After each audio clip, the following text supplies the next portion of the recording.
Good morning, dear colleagues. Today I will speak about surgical management of invasive bladder cancer and ileal urinary diversions. TCC or transitional cell cancer of the bladder is the fourth most common malignancy in a man. And transitional cell cancer.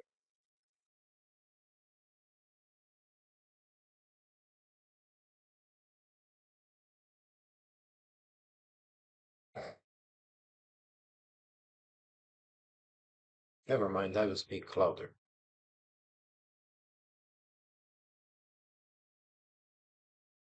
TCC is the fourth most common malignancy in a man and the eighth most common in a woman.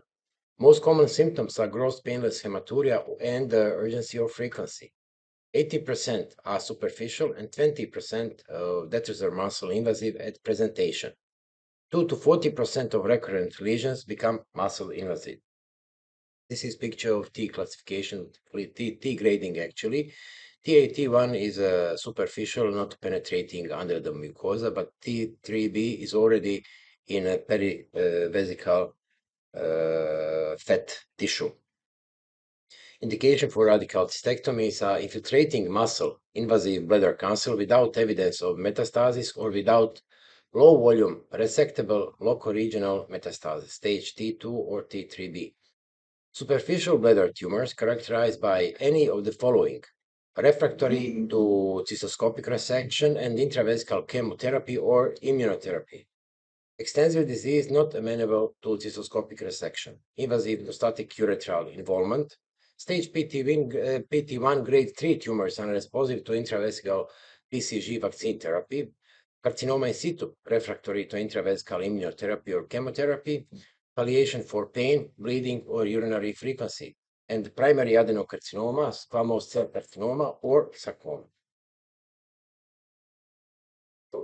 Uh, more than radical cystectomy is more than removing the bladder. This is simple cystectomy, first performed in 1980 for bladder cancer. On 48 landmark reports showed at 47% incidence of local recurrence within 1 year and 33% mortality after recurrent disease within 1 to 2 years. Overall outcomes of patient undergoing simple cystectomy were very poor. Today, modern radical cystectomy means removal of bladder with surrounding fat, prostate seminal vesicles in male patient, and uterus fallopian tubes, ovaries, cervix in a female patient. And uretrectomy depends is it affected or not with tumor. Then pelvic lymphadenectomy means more is better. And after that, we have to divert urine outside. So we are using three most common. This is ileal conduit, continent cutaneous reservoir, or orthotopic neobladder. This is a picture of removes prostate and bladder with the perivesical fat tissue. Here is iliac fossa with the lymph nodes before cleaning and then after cleaning. Borders are obturator nerve, genitofemoral nerve, of course, iliac vessels, and then we are going up to iliac communis. 5-year survival rates are 65 to 82% for tumors which is confined to the wall or perivesical fat. It's very important during this surgery to preserve nerves and pelvic of hypogastric plexus to preserve potency and continence.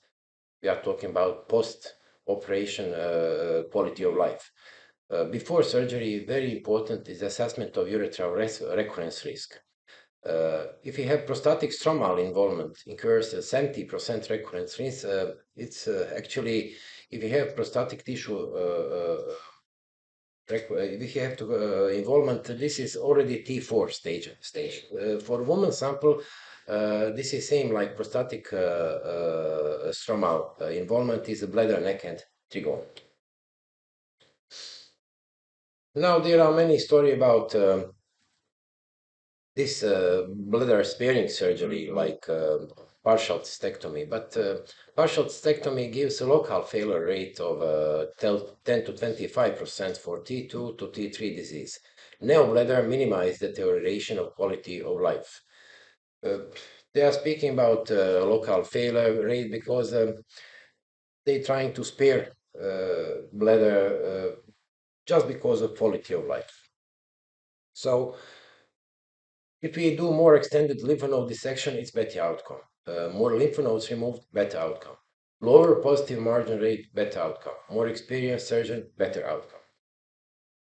So I just saw urinary diversion. We are using a different intestinal segment by bypass reconstruction and replace the normal urinary tract. Goals of urinary diversions are divert urine, protect upper tract, easy of urine elimination, prevent intestinal malabsorption, prevent electrolyte imbalance, prevent metabolic complication. Ideal diversion has yet to be discovered. This is a picture of three main urinary diversion. On first, we have ileal conduit. Second is continent cutaneous reservoir and orthotopic neobladder.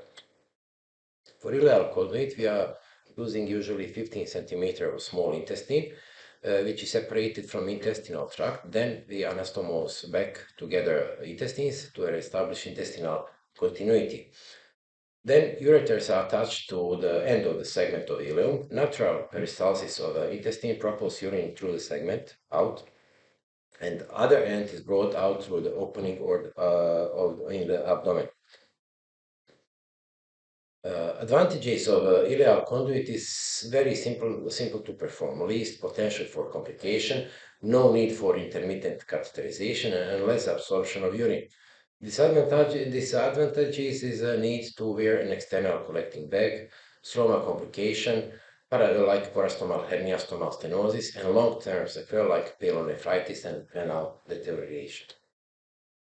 There are many variations on same theme for continent cutaneous reservoir, like Indiana pouch, pen pouch, cock pouch, and everything else. All use various parts of the intestine, ileum right colon most commonly, and the reservoir must be the tubularized intestine with low pressure storage. Continence mechanism is ileocecal valve, flap valve into suspected nipple valve. This is Indiana pouch where we are opening right colon lengthwise in a folded down to create sphere. Next picture is formed reservoir, and continence is maintained by ileocecal valve. This kind of using colon is now, I think nobody using colon anymore for this kind of diversion, urinary diversion. But it is look like this. What is good that you need no external bag, stomach can be covered with band-aid. Disadvantages is most complex surgery. You need 6 to 8 hours for performing. Need for regular intermittent catheterization and potential complication are stoma stenosis, stones, and urine tract infection. So orthotopic bladder is the currently the version of choice. Outmarch, Tudor, T-pouch, etc., etc. Components are internal reservoir, the tubularized ileum, which is connected to urethra, and the urethral sphincter in the future will provide continence. Antireflux, antirefluxing uretrointestinal anastomosis, which is performing their school bowel name, name from Asura, Egypt, and low pressure is a peristaltic limb like a Struder or Hauptmann. This is how it looks like. This is V-shaped 40 centimeter of ileum. It is detubularized completely.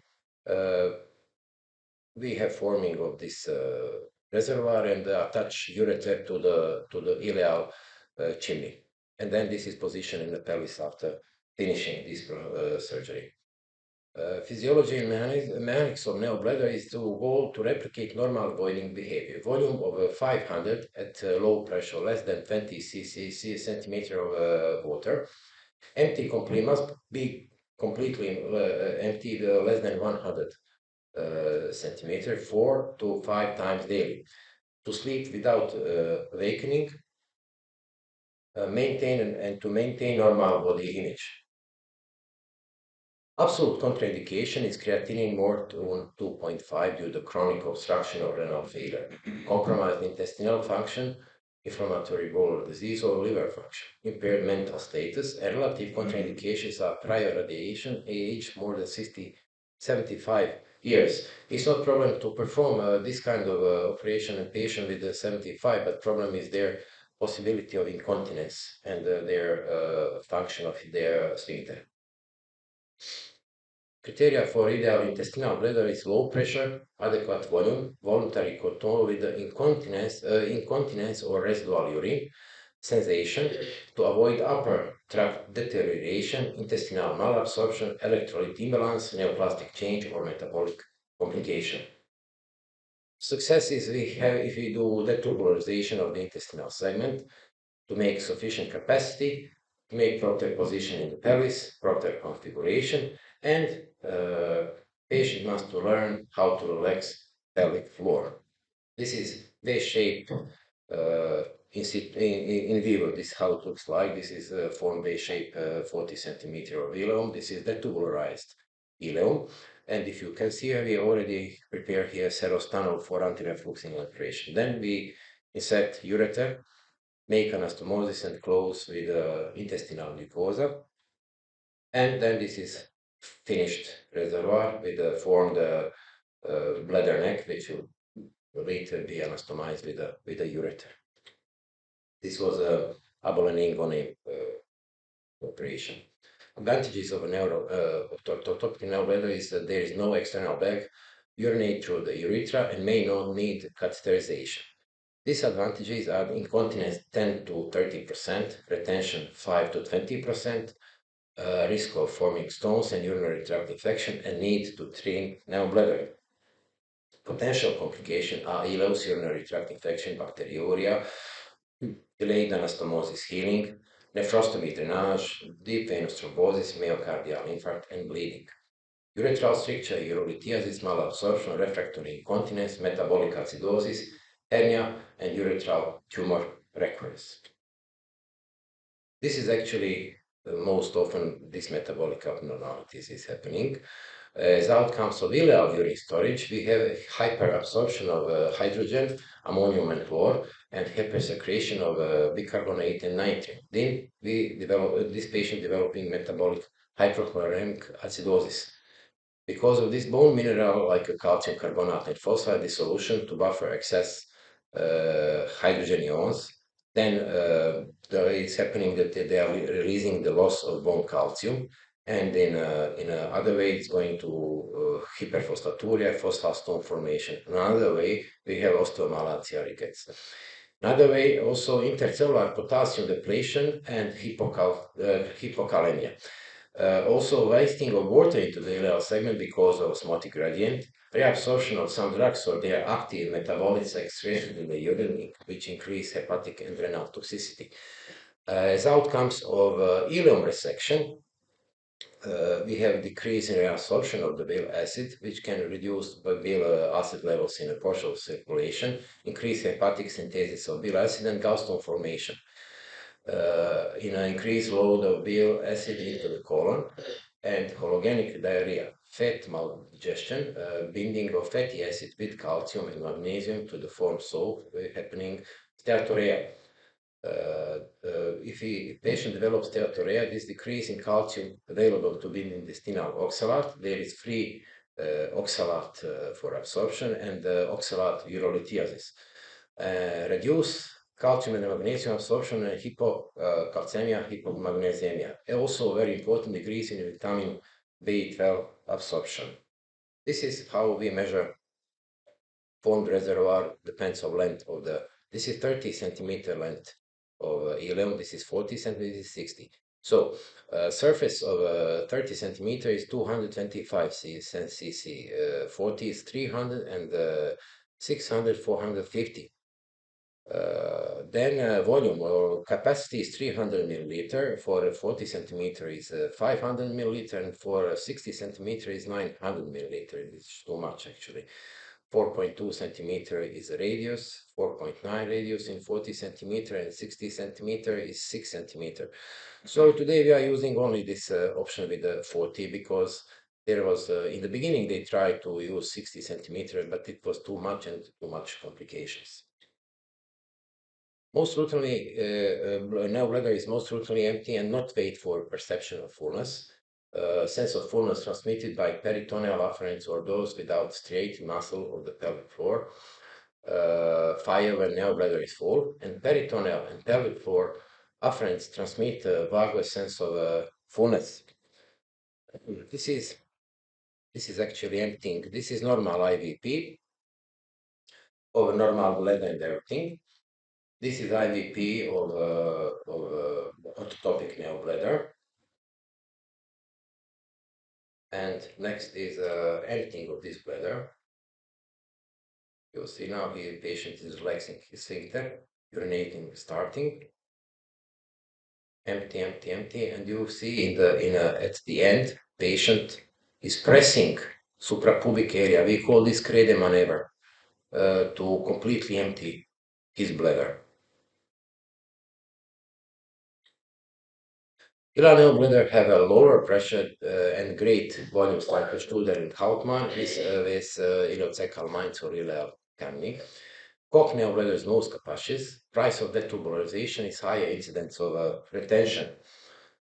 Continence with the neobladder first requires low pressure, less than 20 cc of H2O in the bladder, substitute and high pressure in the outlet during filling. Surgical technique includes preserving maximal urethral length, sparing pelvic nerve branches of the distal sympteric mechanism, and younger ages in advantage to quicker return to continence. So we need this patient must learn how to train his bleeding, bladder, neobladder training. So first week he must void every 2 hours during the day and 3 hours during the night. Second week 3 hours daily, 4 hours night. Third week 4 hours daily, 5 hours night. Fourth week 5 hours daily and 6 hours night. The ideal goal is 4 hours daily and with every 6 hours to urinate every 6 hours daily and the 6 hours during the night. For waking up during the night, patient must use alarm clock. Sometimes in the beginning, mucosa of intestine is making a mucus plug, so sometimes patient need to learn how to make self-intermittent catheterization. So urethral margins are very important when we decide to do this kind of version. Actually, what's happening during surgery, we take or incise distal part of prostate with urethra and sending on the frozen section. If these margins are negative, then we are continuing with this kind of diversion. Patient factors like kidney function, liver function, manual dexterity, preoperative urinary continence, motivation. Surgeon factors to be familiar with various types of diversions. Problem with neobladder is longer operative times. This kind of surgery is 5 to 6 hours per operation. Insecurity about long-term oncological outcome with preserving part of the urethra. But I will tell you in the urethra, recurrence on the tumor can develop in 4.6% cases, varying degrees of continence and untroubled micturition. Then why we are always speaking about this neobladder, this is physical functioning, modes and emotions like handicapped self-confidence, feeling ill, sense of safeness, professional, leisure and social activities, urinary diversion specific problems like wet clothes and restful sleep. So there is a comparison of quality life between neobladder and ileal conduit. 92.8% feels no handicap. In ileal conduit, 51.5% no handicap. 87% do not feel sick, 66.7% do not feel sick in ileal conduit. 74.6 patients in neobladder feel safe, 33.3 feel safe, 1.5 wet clothes daytime, 48.5% wet clothes in ileal conduit. 97% recommend same diversion to a friend, and 36 recommend same diversion to a friend. I did my own research on 160 patients after radical cystectomy in different diversions, and I used the sickness impact profile questionnaire, which consists of 137 questions. And what is very interesting in this case for a male patient, in these answers, for them it was more important sexual function than continence. This is very interesting. But also this after 6 months follow-up, these numbers of ileal conduits are increasing. not same like neobladder, but increasing. So after that patient adapt that he has a receptacle, this is going up. So neobladder improves the quality of life by improving self-confidence, better rehabilitation and restoration of leisure, professional travel, social activities, and reduce the risk of uncontrolled loss of urine. Surgery is the cornerstone of treatment for invasive bladder cancer. Accurate staging after surgery is the most important determinant of prognosis. A properly performed lymph node dissection makes a difference. Choice of urinary diversion must be individualized for optimal outcomes. Urinary diversions require lifelong follow-up with imaging for kidney urinary diversions, labs, electrolyte acid-base B12 levels, and cancer follow-up, surveillance, imaging, cytology. This is it. Thank you very much for your attention.